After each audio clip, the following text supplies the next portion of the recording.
বিশ্বনাথ বিধানসভা সমষ্টিৰ অন্তৰ্গত প্ৰতাপগড় চাহ বাগিচাত আমি আছোঁ। দুটাকৈ গাঁও পঞ্চায়ত ইয়াত পৰিছে।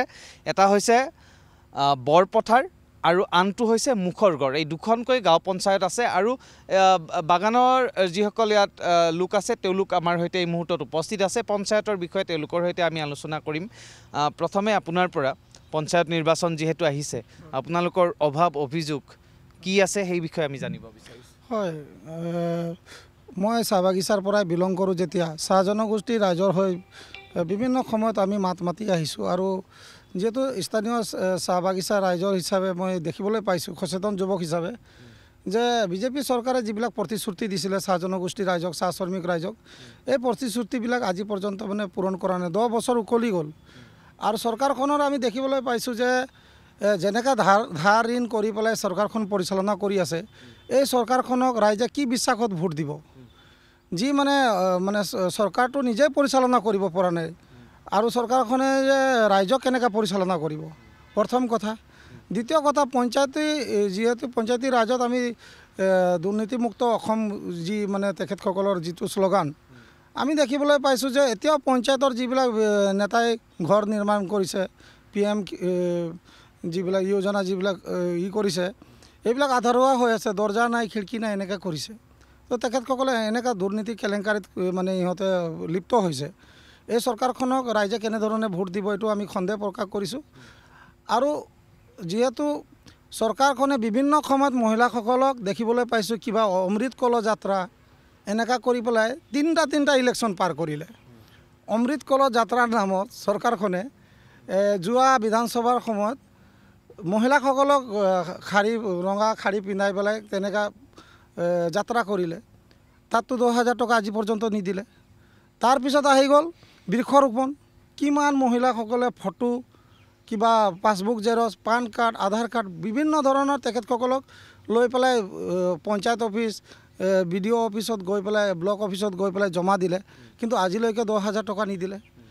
এতিয়া আকৌ সেইখনেই চৰকাৰ আকৌ এতিয়া প্ৰতিশ্ৰুতি দিছে যে অৰুণোদয় আঁচনি দিম কৈ পেলাই বহুত চৰকাৰে কৈ আছে যে ঝুমুৰক বিশ্ব দৰবাৰলৈ লৈ গ'ল। ঝুমুৰ নৃত্যটো চৰকাৰখনে এটা মানে ধৰি লওক আমাৰ জনগোষ্ঠীটোক এনেকুৱা মূৰ্খ সজালে। ঝুমুৰ নৃত্যটো আমি প্ৰতিক্ৰিয়া কৰা নাই বা আমি কোৱা নাই, কাৰণ ঝুমুৰটো এটা আমাৰ ধৰি লওক এটা সংস্কৃতি হয়, এইটো জীয়াই ৰাখিব লাগিব। কিন্তু সেই জীয়াই ৰখা সংস্কৃতিটোক চৰকাৰখনে ভাবিলে যে ঝুমুৰ নৃত্যটো প্ৰদৰ্শন কৰি পেলাই বিশ্ব ৰেকৰ্ড কৰি পেলাই আমাৰ জনগোষ্ঠীটোৰ মানে গোটেইখিনি ভোট বেংক হিচাপে আমি ৰাখিব পাৰিম বুলি তেখেতসকলে এটা পৰিকল্পনা কৰিলে, এটা কৌশল চৰকাৰৰ, যাতে ভোট বেংকটো আমি ৰাখিব পাৰিম। ঝুমুৰ নৃত্যটো নচুৱাই পেলাই যুৱতীসকলক যে কৈছিলে 25,000 টকাকৈ একাউণ্টত দিম, কেইজনক দিলে আপোনালোকে কওকচোন? আপোনালোকে সোধকচোন চৰকাৰক, কেইজনক দিলে? কেইজনী যুৱতীক দিলে 25,000 টকাকৈ? কিন্তু এই কেৱল মানে এটা তেখেতসকলৰ এটা ভুৱা প্ৰচাৰ। তেখেতসকলে আমাৰ ৰাইজক, চাহ জনগোষ্ঠীৰ ৰাইজক তেখেতসকলে প্ৰতিবাৰে ইলেকশ্যন আহিব, তেখেতসকলে কি কৰিব? শ্ৰমিকৰ একাউণ্টত টকা ভৰাই দিব, পইচা ভৰাই দিব। এই বিষয়ে মই আধাতে আপোনাক ৰখাইছোঁ। আপোনাৰ পৰা চৰকাৰে কৈছিলে যে মজুৰি বৃদ্ধি কৰা হ'ব চাহ বাগিচাৰ কৰ্মচাৰীসকলৰ বাবে। সেই বিষয়ে আপোনালোকৰ কি চিন্তা? এতিয়া মানে মতে হৈছে কেনে? নাই তেনেকৈ হোৱা নাই ছাৰ। এতিয়া তেওঁলোকে যেতিয়া গাদী ল'লে তেতিয়া আজি 10 বছৰ আগতেই, 10 বছৰ হৈ গ'ল আমাৰ বিজেপি চৰকাৰে, তেতিয়াই তেওঁলোকে কৈছিলে যে আমি যদি আহি যাওঁ, আমাৰ চৰকাৰ যদি গঠন কৰোঁ, তেতিয়াহ'লে আমি চাহ মজদুৰক 351 টকা দৰমহা বৃদ্ধি কৰি দিম বুলি কৈছিলে। কিন্তু সেই দৰমহা বৃদ্ধি কৰাটো বাদেই দিয়ক, এতিয়ালৈকে আমি এইটো নাপালোৱেই। তাৰ উপৰি এতিয়া আমাৰ কি হৈছে, এই মানে আমাৰ যিবিলাক বস্তু বাহিনীৰ দাম, এইবিলাক দুপে বাঢ়ি গৈ আছে, আকাশলম্বী হৈছে। গতিকে আমি ভাবিছিলোঁ যে আমাৰ যদি 351 টকা দৰমহাটো পাওঁতে যেনে তেনে আমাৰ মজদুৰখিনি প্ৰথমপি জীয়াই থকাৰ এটা সুযোগ পালে হয়, কিন্তু এই চৰকাৰটোৱে আমাক সেইটো নিদিয়াৰ কাৰণে আমি দুখিত। আচলতে আমি এইটো বহুত এটা ডাঙৰ আশা আছিলে আমাৰ ৰাইজৰ, যে আমাক মানে 351 টকা দৰমহা বৃদ্ধি কৰাই দিব। চৰকাৰী আঁচনি, সা সুবিধা সেইবোৰ আপোনালোকে পাইছেনে? ধন্যবাদ দিছোঁ আমাৰ সাংবাদিক আৰু অসমৰ ৰাইজক মই ধন্যবাদ দিছোঁ। মানে আমি 10টা বছৰ হ'ল আমাৰ এই বিজেপি গভৰ্ণমেণ্ট পঞ্চায়ত নিৰ্মাণ কৰিলোঁ, লোকসভা বিধানসভা ৰাজ্যসভাটো হ'ল ৰাইজৰ যিকোনো গাঁৱৰ পঞ্চায়তৰ মানে কামবিলাক হয় কিন্তু এতিয়ালৈকে 5টা বছৰ যোৱা 5টা বছৰ আমি ZPC কোনটো পঞ্চায়ত প্ৰেচিডেণ্ট কোনটো AP মেম্বাৰ কোনটো আমি চিনিয়ে নাপালোঁ এতিয়ালৈকে আমাৰ বৰপথাৰ জিপিত মানে এটা একৰ মাটিও নেপেলালে সিহঁতৰ নেপেলাই পেলাই এতিয়া আকৌ ইলেকশ্যন মানে সিহঁতৰ নতুন মানুহ এতিয়া দিছে মানে কেণ্ডিডেট এতিয়া থিয় কৰিছে তাক মানে ভোট দিব লাগে তেনেকুৱা হৈ থাকিলেতো আমি ৰাইজে একেবাৰে জুৰুলা হৈ যাম আমি একেবাৰে ভিকমাঙ্গা হৈ যাম আৰু বস্তুৰ দাম দিনে দিনে বৃদ্ধি পাই আছে এতিয়া চিলিণ্ডাৰৰ দাম 950 টকা হৈ গ'ল আমি পাওঁ 1230 টকা দৰমহা পাওঁ তো মাহত কেনেকৈ আমি চিলিণ্ডাৰ ভৰাম আমাৰ ল'ৰা ছোৱালী পঢ়াৰ স্কুলৰ যথেষ্ট অসুবিধাৰ হয় আন লোকসকল আছে তেওঁলোকৰ পৰাও মই জানিবলৈ চেষ্টা কৰিম কওকচোন প্ৰধানতঃ আপোনালোকৰ সমস্যাৰ বিষয়টো ক'লে পঞ্চায়ত নিৰ্বাচন আহিছে ভোট বিচাৰি মানুহ আহিবই আকৌ প্ৰতিশ্ৰুতি আপোনালোকক দিব কিমান আশ্বস্ত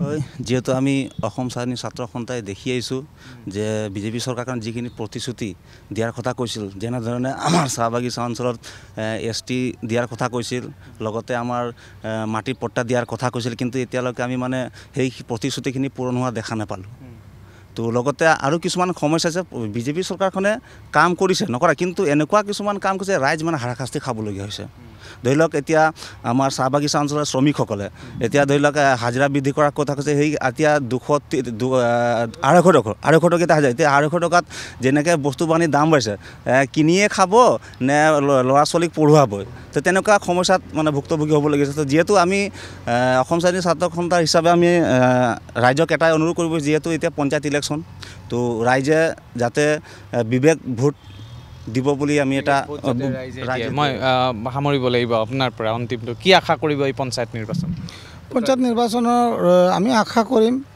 ৰাইজে যেনেধৰণে ৰাইজক প্ৰতিশ্ৰুতি দিছিলে বিজেপি চৰকাৰে যেনেধৰণে প্ৰতিশ্ৰুতি দিছিলে প্ৰতিশ্ৰুতি ৰাখিব নোৱাৰিলে আৰু যিহেতু বাগানৰো অৱস্থাটো আমি দেখিবলৈ পাইছোঁ আপোনালোকে এই যিটো ৰাস্তাত আহিছে এই ৰাস্তাটো আজি কেনেকুৱা অৱস্থা এই অৱস্থা নাই মানে জৰাজীৰ্ণ অৱস্থা গতিকে এনেধৰণৰ মানে সমস্যাবিলাক ৰাইজৰ সমস্যা আছে গোটেই সমস্যাখিনি চাই মেলি চাইছোঁ যে এই বিজেপি চৰকাৰখন যদি আৰু 5-10 বছৰ থাকিব বিভিন্ন চাহ বাগিচাত আমি দেখিবলৈ পাইছোঁ চাহ শ্ৰমিকক দৰমহা দিব পৰা নাই হাজিৰা দিব পৰা নাই এই মানে গতিটো আমাৰো চাহ বাগিচাৰ ৰাইজৰ হ'ব যে আমি নিশ্চিত হৈ পৰিছোঁ আৰু এইটো চৰকাৰক যেতিয়ালৈকে আমি মানে এনেধৰণে যদি আমাৰ ৰাইজে যদি বিশ্বাসত ৰাখি পেলাই যদি এই চৰকাৰক ভোট দিয়ে তেতিয়া আকৌ অকলে মানে কি কয় এইটো খন্তেকীয়া কিছুমান আঁচনি দি পেলাই মানুহক যেনেকৈ ধৰি লওক নচুৱাই আছে আৰু যেনেকৈ মানে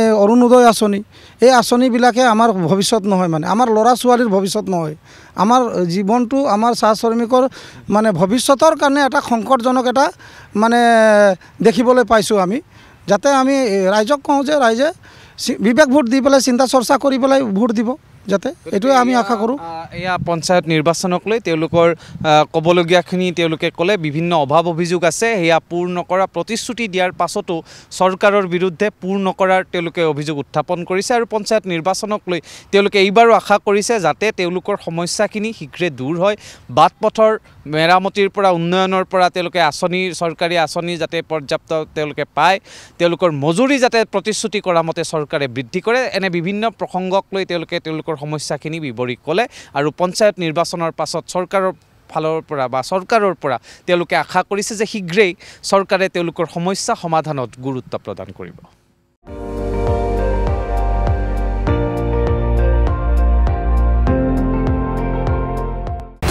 আপুনি চাই আছে ND24 সৰ্বশ্ৰেষ্ঠ নহয় সৰ্বোত্তমৰ দৌৰত